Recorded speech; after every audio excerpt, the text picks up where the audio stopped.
Hey everyone, I'm TridentZ back with another Escape from Tarkov video. Today we're going to answer a question most people don't really think about, and when they do, they might not have all the answers. What happens when we get shot in Escape from Tarkov? I'm going to be going over in this video mainly health, how the game decides if we're dead, ammo versus armor, and I'm going to tie this in all together on how we can use this information to better our gameplay and use it in raid. Before we get into this video, I just want to invite you guys to check out the link in the description of my Twitch. I stream Escape from Tarkov almost daily and answer questions for newer players. Also here on YouTube, I constantly drop guide videos, and I'm currently running a weekly series of hideout profit and flea market prices, which, as I promised before, I will keep posting on. So if you guys want to stay tuned for those, be sure to drop that sub. Alright, with that all out the way, let's get straight into the video. Alright, so first, before we can understand what happens when a bullet hits us, we need to understand our health. So right here, I'm on the Escape from Tarkov official wiki, and I'll be linking this in the description down below. And as we can see here, if we're shot in the head or thorax, that will cause an instantaneous death. So that means if a bullet does 85 damage to our thorax or 35 damage to our head, we'll instantly die. Now, with pretty much every bullet in the game, if you get shot once in the head, you're dead. And with thorax, it can vary to 1 to 3 shots. Some bullets will one-shot you. Some bullets take up to 3 shots. Now, armor obviously does affect this, and we'll be getting to armor later. Right now, we're just going through the base stats. If we get shot in any of our limbs, they'll be blacked out and we'll still be able to survive. That goes for the stomach as well as the arms and legs. Now, obviously, we know when it's blacked out, we need to use a surgery kit to fix it. One thing people might not know is, yes, your head can actually get blacked out and you can still survive.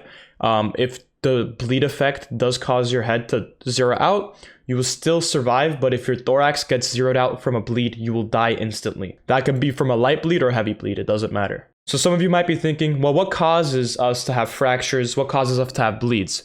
Well, actually, bullets do have a different bleed percentage, and we'll be looking into the ballistics a little bit later. But right now, it's important to understand that if we get shot in the thorax and it's zeroed out, we'll instantly die. Now, some of you might be thinking, well, what if I get shot in the foot like 5 times with a bullet? And that's a great point. So when we get shot in the foot, as you can see, the legs do have a 65 health pool. So if we get shot with a bullet that, let's say, does 80 damage, it will completely black out the leg, and it'll distribute the rest of the damage to the rest of the body. So that means if we're getting shot in the leg and a bullet does maybe 80 damage, we'll have our blacked out leg, and 15 damage will be distributed to the rest of our body. This is why we're able to get shot in the leg multiple times, and the rest of our limbs will have less value. Also, sometimes you can get shot in the legs enough until you die, and that's a thing called leg meta. When you don't have to shoot through the armor, instead you shoot the legs multiple times and you kill a very geared opponent. This is more prevalent in shotguns that do a ton of damage in one place. Specifically, the KS-23 is really good at leg meta because it does a ton of damage in one area, and if you're aiming for the legs, you can basically one-shot opponents. Now that might seem crazy, but that is a part of the game, and that's one thing to look out for.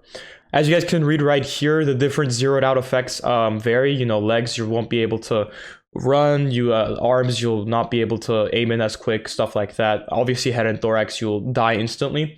But it is important that remember, if we bleed our head all the way to 0, we still survive. It's just if you take damage to the head after that, you'll die completely. Even if you get shot in the helmet and your helmet stops the bullet completely, you'll still die from the fragmentation damage. And that's another important thing to look into after fragmentation chance and fragmentation damage.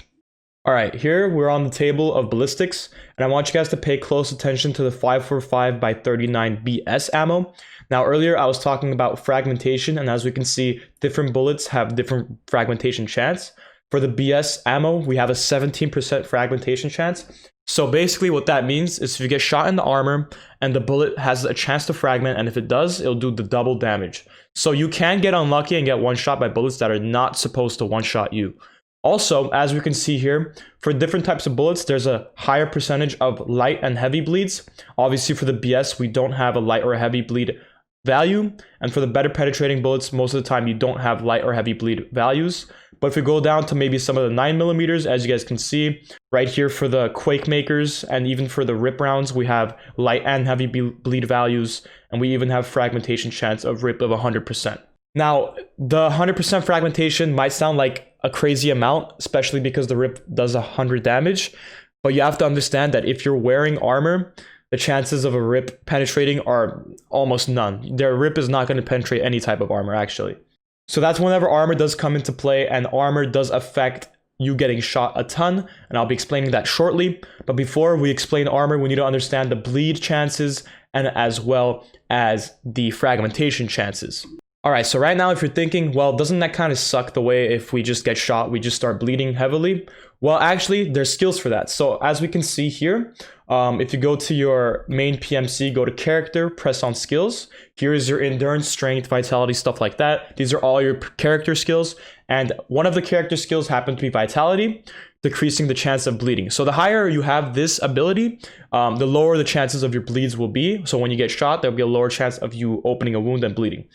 As well as stress resistance, which has it for pain effects. So when you do get shot, there is a pain effect really quick. If you have painkillers on, you won't be feeling it as much. But when you get shot, there's a pain effect. You also lose a bit of stamina, and that's whenever endurance and strength come into play, but that's a totally different subject. But as you guys can see, it decreases the chance of getting a pain shock from damage. All right, so now let's explain armor. So as you can see here, I have a level 5, a level 6, and a level 5 head armor as well. This is the Quran, the slick plate, and the Alton. So let's say we were to get shot by a bullet that does 45 penetration. So if you guys don't know, the pens work this way. If you have 40 pen, you can penetrate level 4, 50 pen can penetrate level 5, and 60 pen can penetrate level 6 pretty easily. Now, it's not that cut, like it's not that easy to explain. There's a little bit more that goes into it, but that's a basic rule of thumb that will help you out through the game. So if you get shot by, let's say, a BS round that has around 50 penetration, it will one-shot the Alton, it'll go straight through. It'll one-shot the Quran, it'll go straight through. Well, it won't one-shot you, but it'll go straight through the Quran, and it'll do the appropriate damage, and it'll two-shot you if you're wearing the Quran, because both bullets will go straight through. But whenever it gets shot by the slick, something interesting happens. The bullet actually does get blocked. So when a bullet gets blocked, you don't get out scot-free. There's a little bit of damage that you take, around like 5 to 10, depending on penetration versus damage. You don't take as much damage, and you're pretty much good for a shot or two after.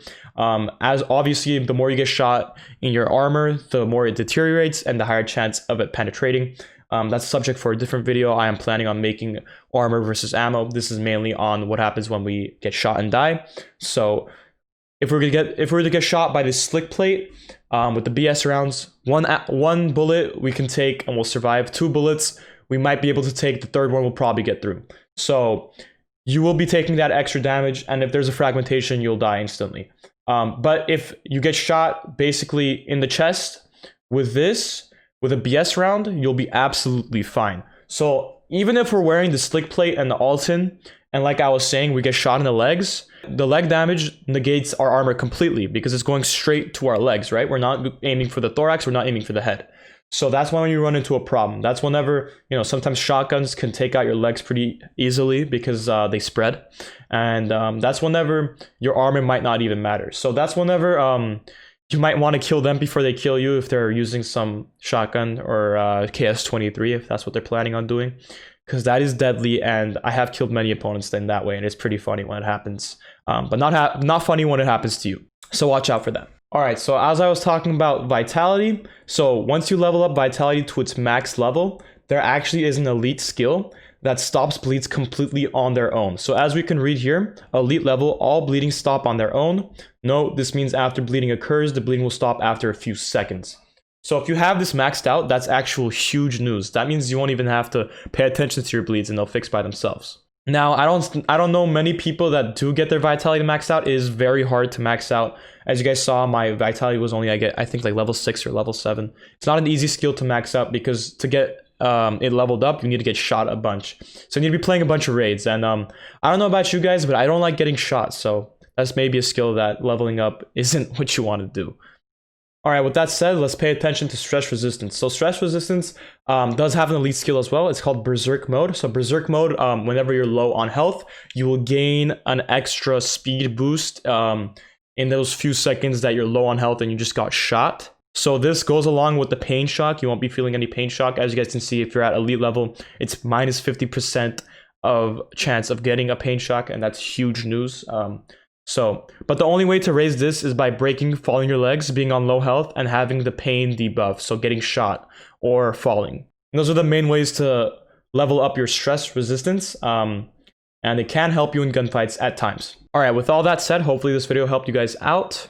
I hope you guys took something from this video and you can use it for your gameplay. And yeah, y'all have a nice one. Drop a like and sub if you guys enjoy the content, and I'll see you guys in the next one. Peace out.